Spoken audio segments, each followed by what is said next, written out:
നമുക്കറിയാം ഒരു സമയത്ത് നമ്മളെ ഏറ്റവും കൂടുതൽ ചിരിപ്പിച്ച രണ്ട് നടന്മാരും അതുപോലെ തന്നെ കുറേയധികം ഫാമിലി മൂവീസൊക്കെ തരുന്ന രണ്ട് നടന്മാരായിരുന്നു ജയറാമും ദിലീപും. ഇവർ രണ്ടുപേരുടെ ഫാനാണ് നിങ്ങളെങ്കിൽ തീർച്ചയായിട്ടും ഈ ഒരു വീഡിയോ ലൈക്ക് ചെയ്തിട്ട് കാണാൻ ശ്രമിക്കുക. 200 ലൈക്കിൻ്റെ ടാർഗറ്റ് എന്ന് പറയുന്നത്.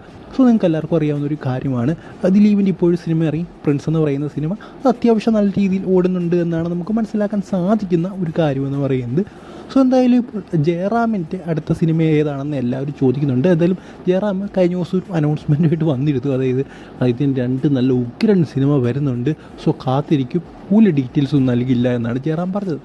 എന്തായാലും ജയറാമിൻ്റെ ഒരു സിനിമ അവസാനമായിട്ട് ഇറങ്ങിയ സിനിമ ഓസ്ലർ എന്ന് പറയുന്ന ഒരു സിനിമയാണ്.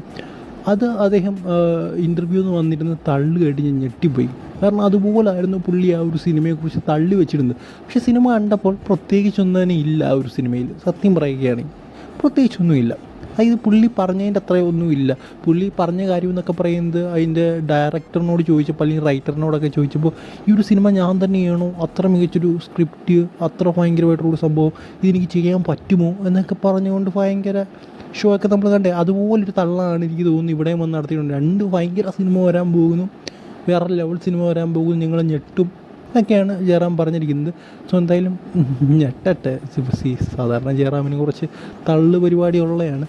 എന്തായാലും അത് വീണ്ടും അതുപോലത്തെ തള്ളാണോ ഇല്ലയോ എന്നൊക്കെ നമുക്ക് കണ്ടു തന്നെ അറിയണം.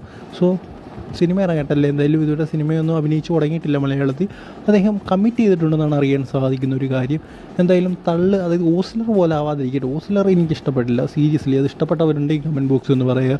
വെറുതെ ഇൻ്റർവ്യൂ ഒക്കെ ചെയ്ത് നമ്മളെ വെറുപ്പിച്ച് അല്ലെങ്കിൽ വെറുതെ കൊണ്ട് തിയേറ്ററിൽ ഇരുത്തിയൊരു സിനിമ പോലെ എനിക്ക് തോന്നി. ഒരു കുറ്റാന്വേഷണ സിനിമകളാണ് ഇപ്പോൾ കൂടുതലും. ഇത്രയധികം കുറ്റാന്വേഷണ സിനിമകളുടെ ആവശ്യമില്ല സത്യം.